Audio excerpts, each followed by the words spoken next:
ವೆಂಕಟಪ್ಪನವರು ಮಾಡಿದಂಥ ಈ 14 ಕೋಟಿ ರೂಪಾಯಿ ಗೌರ್ಮೆಂಟ್ ಶಾಲೆ ಇದು ಮಾದರಿ. ಅವುಗಳು ಎಲ್ಲ ಜಮೀನು ದಾನ ಕೊಟ್ಟಿರ್ಬೋದು, ಅದು ಬೇರೆ ವಿಚಾರ. ಬಟ್ ನಮಗೆ ಸ್ವಾರ್ಥ ಇದೆ, ಅವ್ರಿಗೇನು ಸ್ವಾರ್ಥ ಇಲ್ಲ.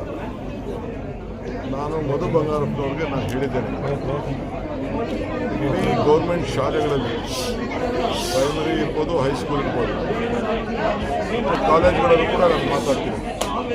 ಕಂಪಲ್ಸರಿ ಅಲ್ಯುಮಿನಿ ಅಸೋಸಿಯೇಷನ್,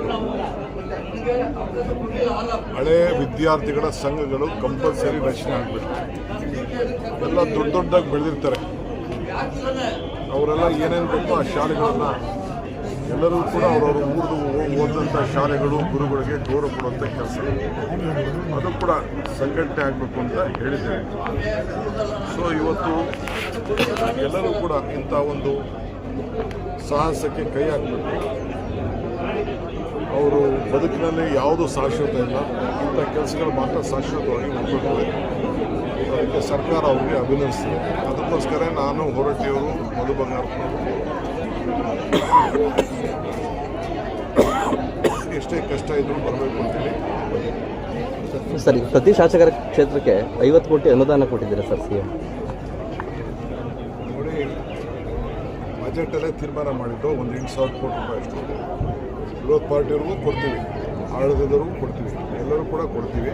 ಅಭಿವೃದ್ಧಿ ಕೆಲಸ ಆಗಬೇಕು ಅಂತ ಬಜೆಟಲ್ಲೇ 8,000 ಕೋಟಿ ಮೀಸಲಾಗಿ ಹಣ ಇಟ್ಟಿದ್ದೀವಿ.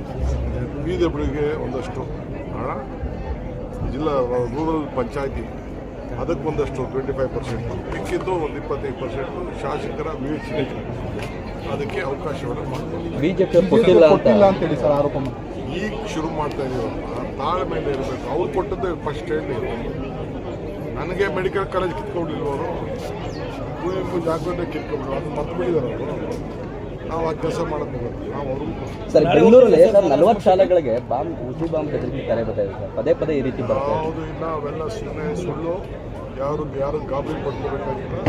ಬಟ್ ಮುನ್ನೆಚ್ಚರಿಕೆಯಿಂದ ನಮ್ಮ ಅಧಿಕಾರಿಗಳು ಸಾಧನಾ ಸಮಾವೇಶ ಹೋಗ್ತಾ ಇದ್ದೀರಪ್ಪ ನಮ್ಮ ಸರ್ಕಾರದ. ಜಿಎಸ್ಟಿ ವರ್ತಕರಿಗೆ ಸಾಕಷ್ಟು ತೊಂದರೆ ಆಗ್ತಾ ಇದೆ. ಜಿಎಸ್ಟಿ ಸಣ್ಣ ಪುಟ್ಟ ಅಂಗಡಿಯವರಿಗೆ ಸರ್ ನಾನು ಇನ್ನೂ ಅದ್ರ ಬಗ್ಗೆ ಇನ್ನೂ ಒಂದು ರಿಸರ್ಚ್ ಮಾಡ್ತಾ ಇದ್ದೀವಿ. ರಿಸರ್ಚ್ ಮಾಡಿ